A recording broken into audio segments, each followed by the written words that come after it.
안녕하십니까. 공인중개사 법령 및 실무를 강의하는 신정환입니다. 오늘은 중개대상물에 대해서 공부하도록 하겠습니다. 이 중개대상물에 해당하는 여부를 찾는 것도 매 시험마다 한 문제씩 출제가 됩니다. 그래서 구체적인 사례가 주어졌을 때 이게 중개상물에 해당하는지 해당하지 않는지 요거를 찾으실 수 있으면 매 시험마다 한 문제씩 맞추시게 되는 겁니다. 중개대상물은 공인중개사법 제3조에서 규정을 두게 되는데 공인중개사법 제3조에 의하면 총 4가지를 중개상물로 규정하고 있습니다. 첫 번째는 토지, 두 번째는 건축물 그 밖의 토지의 정착물, 세 번째는 시행령에 위임하게 되는데 시행령에 의하면 임목에 관한 법률에 의한 임목, 공장 및 광업재단 저당법상의 광업재단 및 공장재단, 이렇게 이제 4가지를 중개상물로 규정하고 있습니다. 그러니까 가장 쉽게 접근할 수 있는 방식이 그러면 이 4가지 외에 다른 물건들은 중개상물에 해당되지 않는다, 이렇게 접근할 수 있겠죠. 그래서 어업권, 중개상물에 해당되지 않고 어업재단, 중개상물에 해당되지 않고 광업권, 중개상물에 해당되지 않고 영업권, 역시 중개상물에 해당되지 않고 항만운송재단, 그 다음에 부동산학 개론에서 소위 준부동산이라고 해서 취급하는 것들, 자동차, 중기, 선박, 항공기, 이와 같은 것 등은 전부 다 중개상물에 해당되지 않는다. 그러면 중개상물에 해당하는 거와 해당하지 않는 거를 연결시키면 문제가 만들어지겠죠.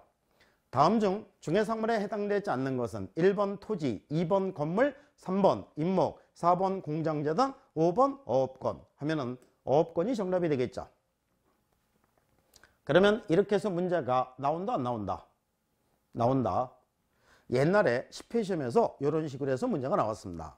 16회 시험에서는 다음 중 중개상물에 해당되지 않는 것은 1, 2, 3, 4, 5번 20톤 미만의 선박. 그러면 선박이 정답이 되겠죠. 그래서 이제 이런 식으로 해서 문제가 나온 경우가 지금까지 가장 많았습니다. 근데 항상 이렇게 쉽게 나오라는 보장은 없으니까 조금 자세하게 살펴보면 그러면 이제 중개상물에 해당되지 않는 것 중에서 딱 한 군데만 동그라미를 치면 어디? 영업권. 이 영업권이 중개상물에 해당되지 않는다. 이게 우리나라 대법원 판례입니다. 그렇기 때문에 이 시험에 상당히 자주 출제가 되는 거니까 잘 알아두셔야 되고, 토지가 중개상물이 되는데 토지의 거래 단위는 필입니다. 그래서 이제 토지는 필 단위로 거래가 되는데 그러면 한 필이 토지 일부 요만큼을 다른 사람에게 팔아먹을 수 있다 없다? 없다. 팔아먹으려면 분필 절차를 득한 후에 팔아야 됩니다. 분필 절차를 득하면 그것도 한 필이 토지가 되는 거죠. 그러면 한 필이 토지 일부는 매매의 대상이 되지 않는데 다른 사람에게 빌려줄 수는 있다 없다? 있다. 빌려주는 것을 개업공개사가 중개해 줄 수 있는 거죠. 그래서 한 필이 토지 일부도 중개상물이 된다. 용익물권, 지상권, 지역권, 전세권을 설정하는 데는 별 문제가 없다는 얘기입니다. 그 다음에 이제 두 번째, 건축물 그 밖의 토지의 정착물이 중개상물이 되는데 건축물 그 밖의 토지의 정착물, 아주 반가운 용어가 나오죠. 그 밖에가 나옵니다. 그러면 건축물과 토지의 정착물과의 관계는 연결이 되겠죠. 건축물이 앞에 나오기 위해선 토지의 정착물인 건축물만 앞에 나올 수 있는 겁니다. 이 토지의 정착물이라고 하기 위해서는 토지에 충분히 부착이 돼 있어서 그 용도를 해하지 않고는 이동할 수 없을 정도가 됐을 때 이것을 토지의 정착물이라고 얘기합니다. 그러면 판잣집, 중개상물이 된다 안 된다? 안 된다. 대개 이 달동네에 있는 집을 판잣집이라고 부르는 경우가 많은데 달동네에 있는 집은 판잣집이다 아니다? 아니다.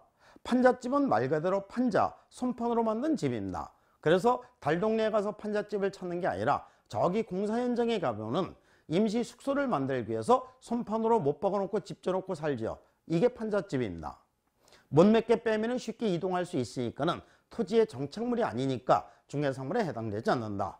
또한 외국 영화 보면은 큰 트럭에다가 뒤에다가 집 져놓고 여행 다니면서 살죠.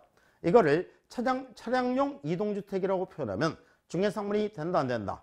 안 된다. 이거는 토지의 정착물이 아니니까 중개상물에 해당되지 않는다. 그래서 이제 여기에서 우리나라 대법원 판례가 하나 있게 되는데 콘크리트 지반 위에 볼트 조립 방식으로 철제 파이프 또는 철골 기둥을 세우고 지붕을 덮은 다음 3면에 천막이나 유리를 설치한 세차장 구조물은 중개상물에 해당이 된다 안 된다? 안 된다. 이거는 토지의 정착물이 아니니까 중개상물에 해당되지 않는다. 이게 이제 우리나라 대법원 판례입니다. 판례니까 시험에 자주 출제가 되는 지문이니까 잘 알아두셔야 되고, 토지의 정착물인 건축물이면 중개상물이 되니까 등기가 돼 있어야 건물이 되는 것은 아니죠. 그래서 미등기 건물도 중개상물이 되고 무허가 건물도 중개상물이 된다. 또한 토지의 정착물인 건축물이면 중개상물이 되니까는 현재 존재하고 있을 것도 요건으로 하지 않습니다. 그래서 장래의 건물도 중개상물이 된다. 이 장래의 건물을 뭐라고 표현합니까? 이거를 분양권 또는 분양증서라고 표현하게 되죠. 그래서 이제 분양권, 분양증서도 중개상물이 된다. 근데 이 분양권, 분양증서와 구별해서 알아두시는 개념이 입주권입니다. 단순히 증서 수준에게 우선적 지위만을 부여해주는 권리관계인 입주권은 중개상물에 해당되지 않는다. 이게 이제 우리나라 대법원 판례가 됩니다. 근데 입주권은 여기서만 나오는 게 아니라 저기 뒤에서도 배우십니다. 어디서 나오게 되냐면은 부동산거래 신고 등에 관한 법률에 보면은 도시 및 주거환경정비법 제48조 규정에 따른 관리처분 계획의 인가로 인하여 취득한 입주로 선정된 지위, 이거는 부동산거래 신고 대상입니다. 부동산거래 신고 대상이 된다는 얘기는 중개상물이 된다는 얘기죠.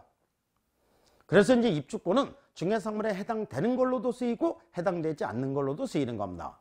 그렇기 때문에 예전에 24회 시험에서 입주권은 중개상물에 해당되지 않는다, 이게 이제 맞는 지문으로 처리했다가 오류로 인정해서 이 문제를 전체를 다 맞게 해준 이런 경우가 있었습니다. 그렇기 때문에 이제는 입주권은 그냥 입주권, 이렇게는 문제가 안 나온다는 얘기죠. 이게 앞에 전제가 이제 붙어서 문제가 나오게 되는 겁니다. 단순히 증서 소진에게 우선적 지위만을 부여해주는 권리관계인 입주권, 이렇게 하면은 이 중개상물에 해당되지 않고 금지되는 증서에 해당이 되는 겁니다. 반면에 도시 및 주거환경정비법 제48조 규정에 따른 관리처분 계획의 인근에 취득한 입주로 선정된 지위, 이것도 입주권이라고 얘기하는데 요거는 중개상물이 된다. 이렇게 이제 구별해서 알아두시면 됩니다. 입주권과 똑같은 개념으로서 토지에서는 대토권이 있게 되죠. 그래서 이제 이 대토권도 중개상물에 해당되지 않는다. 그러니까 여기서 분양권, 분양증서는 중개상물에 해당이 되는데 단순히 증서 소지인에게 우선적 지위만을 부여해주는 권리관계인 입주권과 그 다음에 대토권은 중개상물에 해당되지 않는다. 이게 전부 다 우리나라 이제 대법원 판례입니다. 그래서 이제 시험에 상당히 자주 출제가 되는 지문이니까 잘 알아두시는데, 그럼 이제 중개상물에 해당되느냐 해당되지 않느냐, 여기에 대한 판례가 총 몇 개? 5개가 있는 겁니다.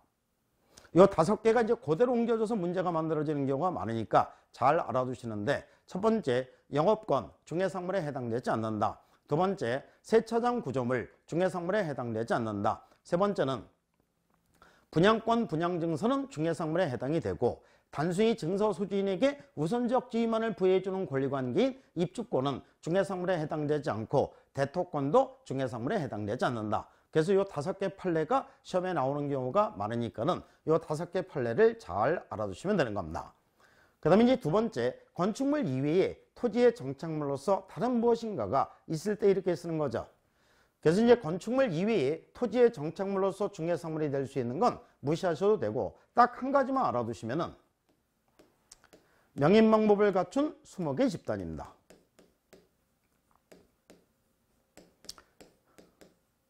명인방법을 갖춘 수목의 집단은 요거는 부동산으로 보는 견해가 다수 견해니까 중개상물이 된다. 요거만 알아두시면 되고 나머지는 전부 다 무시하셔도 됩니다. 그러면 이와 같은 물건들은 무조건 다 중개상물이 되느냐? 이 세상에 존재하는 모든 토지와 건물이 다 중개상물이 되느냐? 그렇지는 않은 것 같죠? 옛날 임금님이 살던 경복궁 중개상물이 된다 안 된다? 안 된다. 어떤 개혁궁에서가 꼬시기를, 너 돈도 많이 벌었는데 옛날 임금님처럼 한번 살고 싶지 않니? 내가 경복궁 중개해 줄게, 살래? 하면은 이 개혁궁에서는 100% 뭡니까? 사기꾼. 돈이 아무리 많아도 살 수 없는 겁니다. 현 대통령이 살고 있는 청와대 중개상물이 된다 안 된다? 안 된다. 그러면 우리나라에서 가장 높은 건물 제2롯데월드 중개상물이 된다 안 된다? 된다. 그러면 제2롯데월드는 중개상물이 되는데 경복궁, 덕수궁, 청와대는 중개상물이 되지 않는다. 이거를 되고 안 되고를 판단하는 이 기준이 뭡니까? 제2롯데월드는 개인 소유가 인정이 되고 경복궁, 덕수궁, 청와대는 개인 소유가 인정되지 않는다. 그래서 이제 이와 같은 물건들이 중개상물이 되기 위해서는 개인 소유가 인정이 되어야 된다. 유식한 말로 사건의 대상이 되어야 된다. 그래서 이제 사건의 대상이 되지 않는 국공유재산은 중개상물에 해당되지 않는다. 사건의 대상이 되면은 공법상 제한이 있든 사법상 제한이 있든 중개상물이 되는 데는 아무 문제가 없다. 공법상 제한이 있는 중개상물, 그린벨트 지역 내 토지 중개상물이 되고, 사법상 제한이 있는 중개상물, 법정 이상권이 설정된 토지 중개상물이 되고, 유치권이 설정된 건물 역시 중개상물이 된다. 이거는 토지 건물이 중개상물이 되느냐 안 되느냐를 묻는 거죠. 그린벨트 지역 내라는 것은 공법상 제한에 불과한 것이고, 법정 이상권이 설정돼 있다, 유치권이 설정돼 있다, 이거는 사법상 제한에 불과한 겁니다. 그런데 국공유재산은 중개상물에 해당되지 않는다. 국유재산, 국가소유재산, 중개상물에 해당되지 않고, 공유재산, 지방자치단체 소유재산, 중개상물에 해당되지 않고, 무주부동산 누구 겁니까? 국가 거니까 중개상물에 해당되지 않고, 미채굴 광물 누구 거? 국가 거니까 중개상물에 해당되지 않고, 포락지, 이 포락지는 나중에 공시법에서 배우시게 되는데 사건이 소멸됩니다. 그래서 중개상물에 해당되지 않고, 바닷가 역시 중개상물에 해당되지 않는다. 두 번째는 중개가 개입될 수 있어야 된다.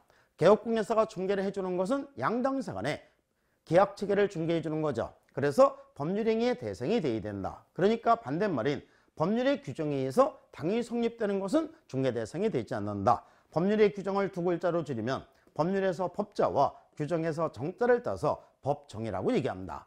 그래서 이제 법정자로 시작하는 것은 전부 다 중개 대상이 되지 않는다. 그래서 토지에 대한 법정지상권 설정 중개 대상이 되지 않고, 건물에 대한 유치권 설정 역시 중개 대상이 되지 않는다. 상속도 역시 중개 대상에 해당되지 않는다. 그러면 법정지상권이 설정된 토지, 유치권이 설정된 건물은 중개상물이 되는데, 토지에 대한 법정지상권 설정, 건물에 대한 유치권 설정은 중개 대상이 되지 않는다. 이거를 대구 안 대구를 어떻게 찾아야 되는 겁니까? 한국말은 앞에 포인트, 뒤에 포인트, 뒤에 포인트. 그래서 한국말은 끝까지 들어봐야지 한다고 하죠. 그렇다고 하지 아니할 수 없는 것이 아닌 것도 아니다. 끝까지 들어봐야지 하는 거죠. 그러니까 뒤에 거를 갖고 찾으시면 된다는 얘기입니다. 법정이상권이 설정된 토지, 유치권이 설정된 건물은 토지 건물이 중개상물이 되느냐 안 되느냐를 묻는 거니까 해당이 된다.